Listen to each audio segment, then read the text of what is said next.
Podem os espíritos influenciar os homens? Literatura, música, pintura,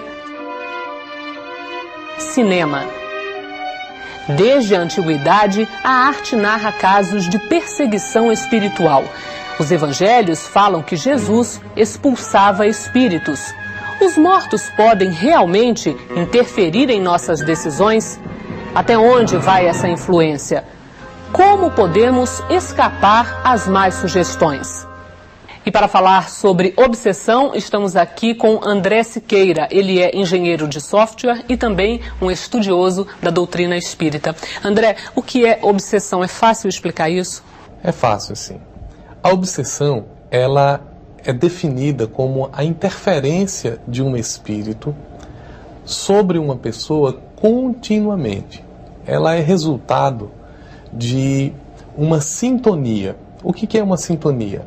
Imagine que a pessoa escolhe as companhias dela para serem os seus amigos e ela também, através do seu comportamento, através dos seus pensamentos, ela escolhe as companhias espirituais que a estarão circundando. Eu gosto de fazer uma comparação para explicar muito bem a ideia da obsessão. Imagine que você não gosta da disciplina de física e você vai para uma reunião onde só estão reunidos físicos. E eles não falam outra coisa a não ser teorias e ideias matemáticas das quais você não entende absolutamente nada.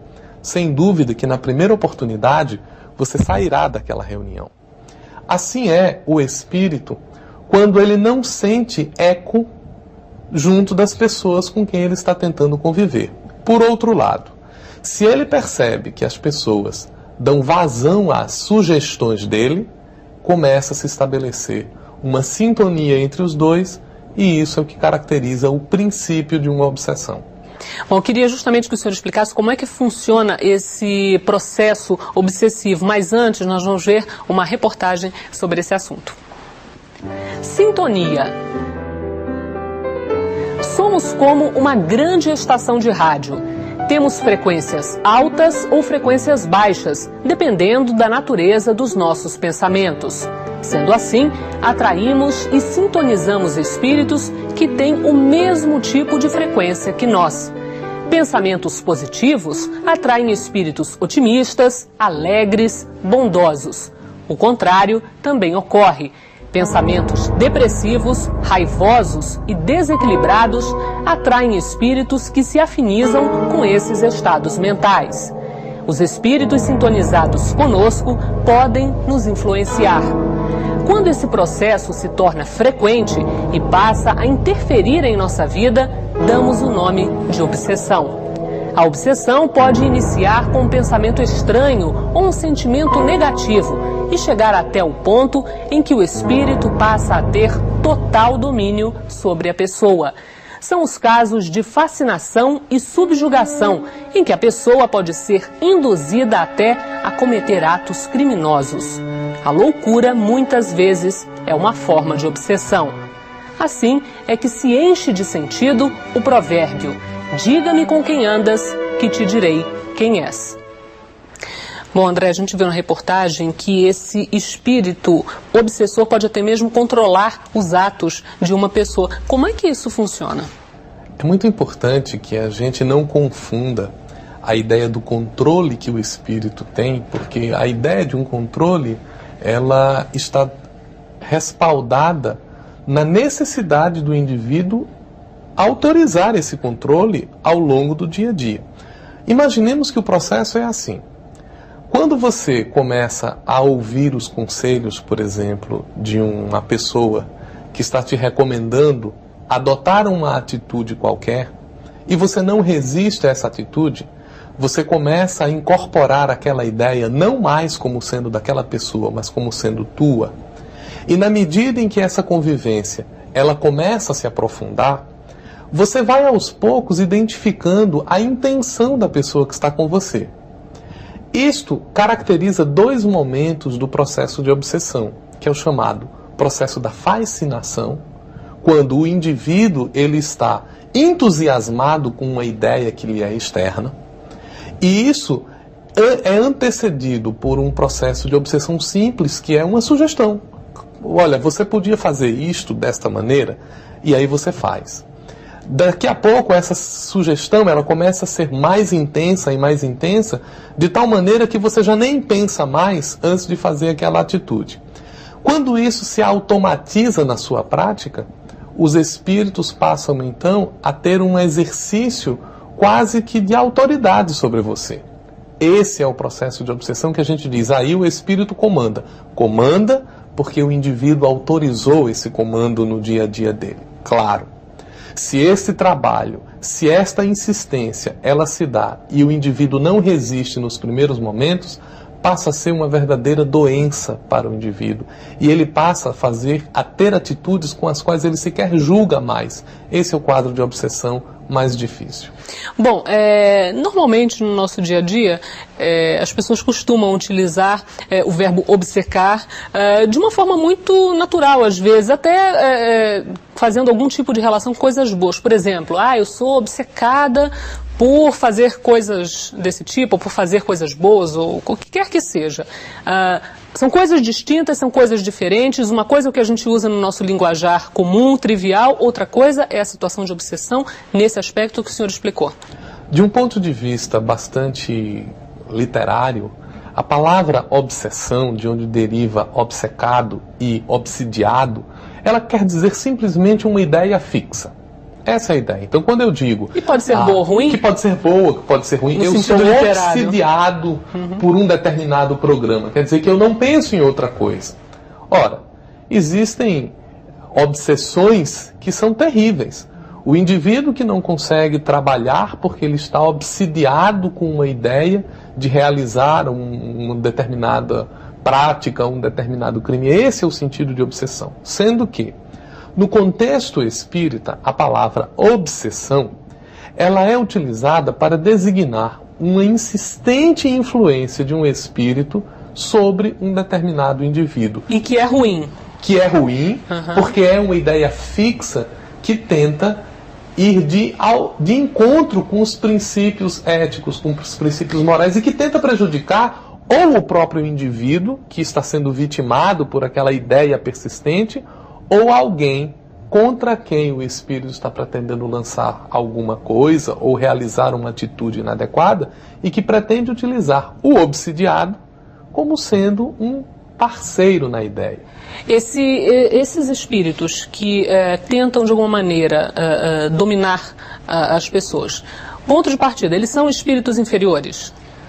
Eles são espíritos que não entenderam ainda a prática do dia a dia. Quando a gente diz inferiores, a gente não quer dizer que eles são menos, porque esses espíritos podem ser extremamente inteligentes. E hábeis. Esses espíritos podem ser extremamente hábeis. É importante que nós lembremos que o que são os espíritos? São os homens que não estão mais num corpo de carne.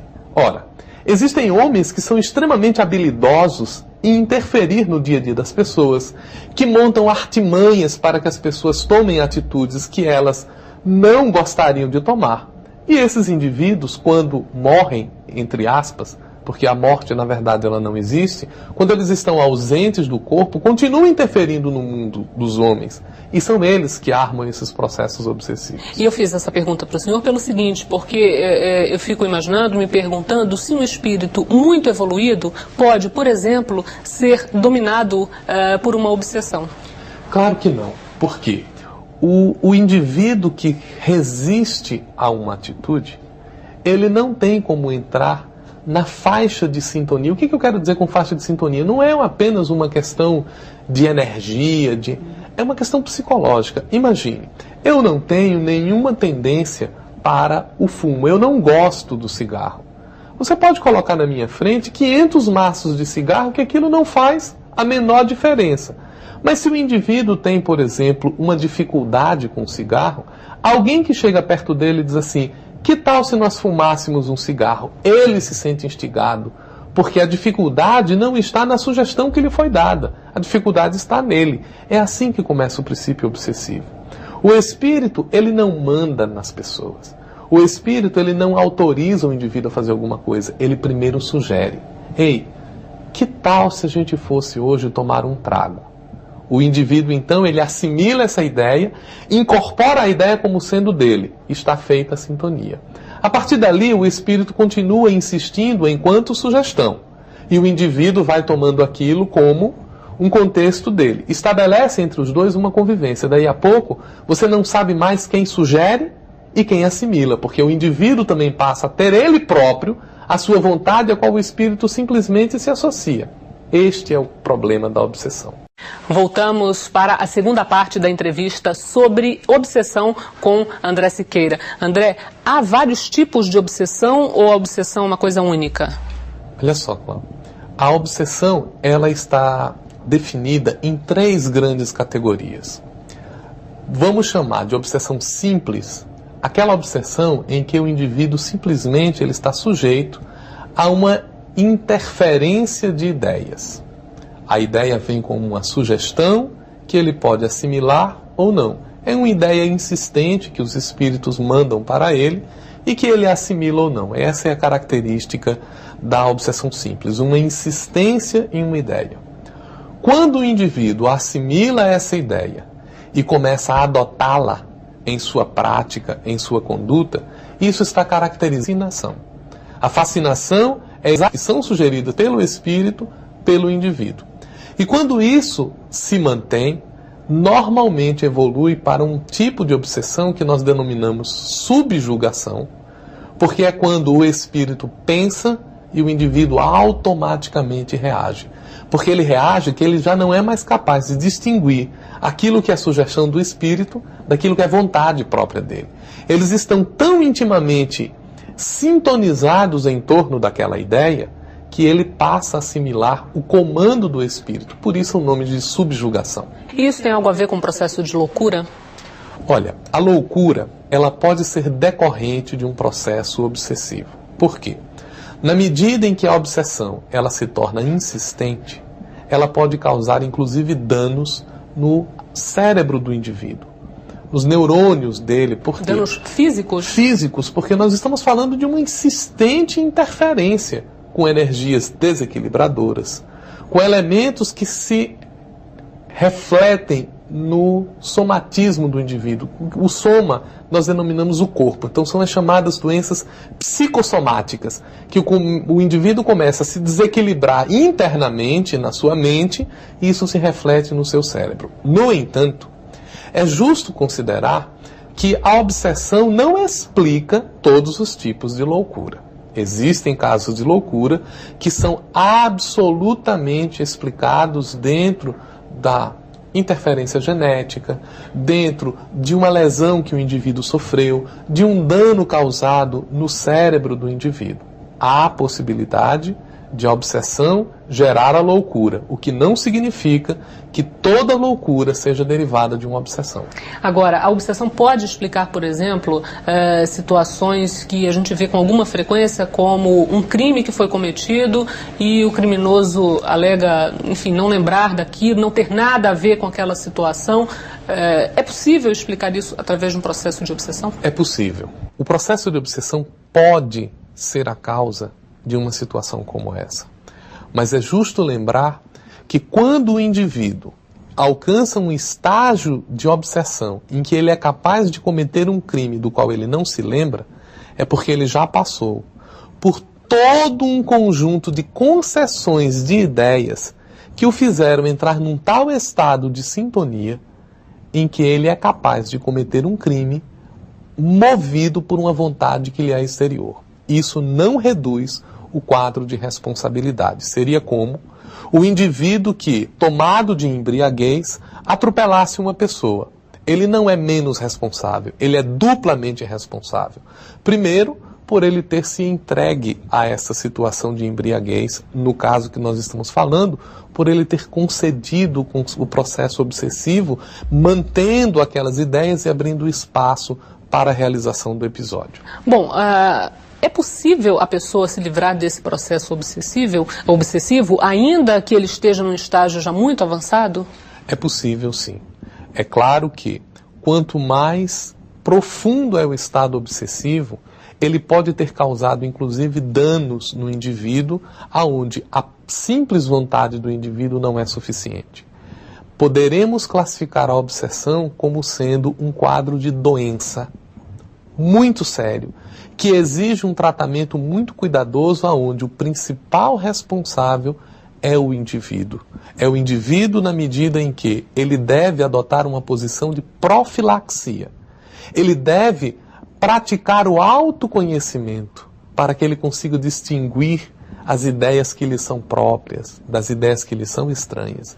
Ele deve procurar manter uma conduta ética adequada, procurar a prática do bem, o auxílio ao próximo, o autoconhecimento como instrumento de profilaxia é ainda um grande exercício contra a obsessão. Entretanto, a oração, a vigilância, o apoio do passe magnético ou o próprio tratamento que deve ser com um acompanhamento médico, com um acompanhamento espiritual que deve estar envolvido para tratar uma doença que é séria e não pode ser relegada a uma questão de simplicidade. Pois é, eu ia perguntar justamente isso para o senhor, porque eu imagino que nos estágios mais avançados de obsessão seja muito difícil para o indivíduo começar a ter esse tipo de autoconhecimento, de equilíbrio, de análise, de avaliação, porque ele está bastante perturbado, digamos assim. Então, é necessário muitas das vezes um tratamento médico e um tratamento espiritual simultaneamente. Um tratamento médico, um tratamento espiritual e toda uma série de amparos por parte dos familiares, por parte dos amigos. Por quê? Você caracterizou muito bem. O indivíduo nos estágios avançados de obsessão, ele está desequilibrado. Ele está fragilizado nas suas próprias ideias. Então ele precisa de amparo. Ele precisa de um auxílio. E é importante que nós não estabeleçamos na relação obsessor-obsidiado uma configuração de criminoso e de vítima, porque ambos são vítimas no processo. A obsessão, ela é a interferência de um espírito mau que está também ele desequilibrado. E também ele precisa de amparo. Então, quando o indivíduo se esforça, quando o tratamento é feito, ele não é feito para livrar apenas o obsidiado. Ele é feito para equilibrar, para restabelecer a saúde de ambos os indivíduos envolvidos no processo. Uma última pergunta que eu acho importante fazer, porque no linguajar normal do nosso dia a dia a gente ouve muito a expressão encosto. Eu queria saber se encosto é a mesma coisa que obsessão, se tem a ver com esse processo obsessivo que o senhor explicou, desse espírito que acaba por dominar o dia a dia de uma pessoa. Em boa linguagem, né? No Espiritismo nós dizemos que encosto é o lugar onde a gente se encosta. Mas o termo, ele é realmente utilizado por outras denominações, por outras ideias, que dizem o seguinte: costumam denominar o espírito que está no exercício da obsessão como sendo um encosto. Isso é provavelmente originado da faculdade que alguns médiuns têm de perceber a presença do espírito próximo ao indivíduo e daí terem imaginado a ideia desse espírito que está encostado no indivíduo continuamente interferindo com ele. O termo é aplicado também nesse sentido, embora não faça parte do vocabulário espírita. André Siqueira, muito obrigada pela sua entrevista sobre obsessão. Eu que agradeço o cuidado e a atenção.